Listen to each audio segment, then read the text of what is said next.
Typhoon Hinnamnor located towards the east of Okinawa. According to the Joint Typhoon Warning Center, this is a Category 5 equivalent of a storm system. So I got a lot to talk about with this one out here today. Let's get right into it. Well, right now, infrared satellite imagery just shows that clear to find eye. We still have that symmetrical shape wrapping in around this. Winds right now estimated, according to JTWC, to be 140 knots. Now, this looks like it's going to be the peak of this storm system before we do start to see some gradual weakening as it moves towards the west. Good news, south of Okinawa, Japan. In fact, probably going to only be seeing tropical storm strength winds on the island here as this drifts off towards the west and eventually hooks back towards the north, closer towards Miyako or Ishigaki Jima. And take a look at this. This is the ensemble guidance, kind of showing you where the bulk of the ensembles take this. Stalls it out east of Taiwan and right over Miyako or Ishigaki, staying west of Okinawa, but you can't completely rule it out. And you'll see some of my models here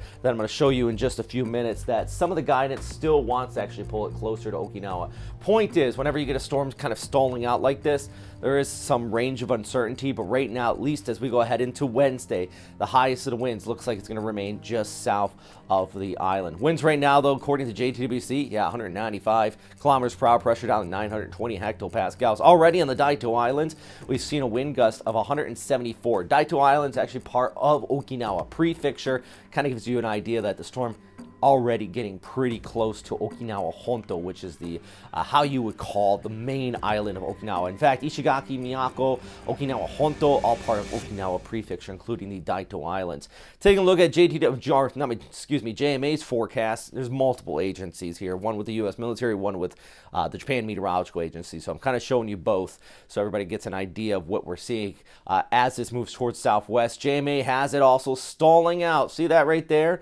And then as an upper level trough comes by, hooks it back towards the north. So not a worry if this is going to make landfall there in Luzon. I'm not really worried about that. But as it pulls back towards the north, it is going to start to expand a bit. So the wind field, I imagine, is going to be a little bit bigger here as we go ahead over the weekend. So core could be hitting Miyako, but we still are looking at some high winds even along the west coast of Okinawa. One of the main reasons for this hook further south as well is also due to a tropical depression. It's called Gerardo, located east of Luzon. That's the name given to it by Pagasa. JMA hasn't named it. It's a tropical depression.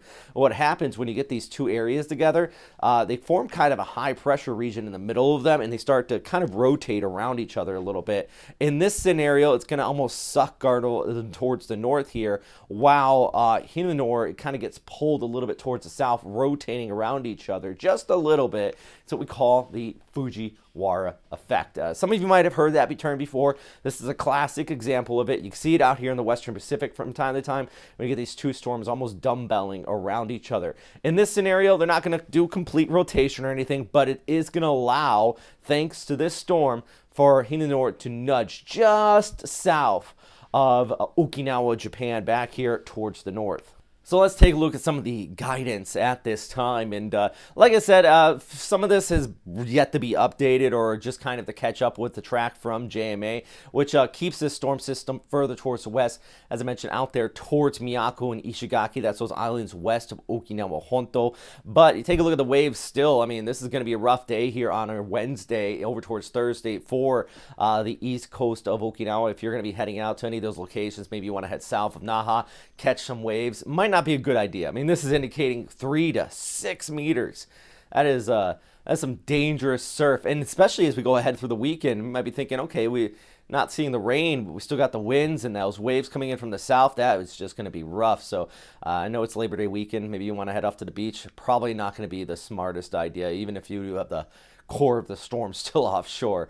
Thursday, here we go. So this is Wednesday night into Thursday morning. That's kind of the peak of the winds for this initial round of precipitation and weather there across Okinawa. Winds getting up there, tropical storm strength possible, not quite destructive.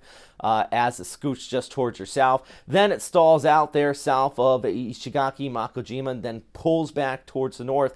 Current guidance, like I mentioned, keeps it west of Okinawa Honto, but as we go ahead in the Saturday night through the day on Sunday. It could just pass towards the west, bringing in those high winds in from the south and really kicking it out there all across the island, just almost raking it, pulling back towards the Amami Islands as well. I mean, look at that, nearly 100-kilometer-per-hour sustained winds being picked up on this guidance.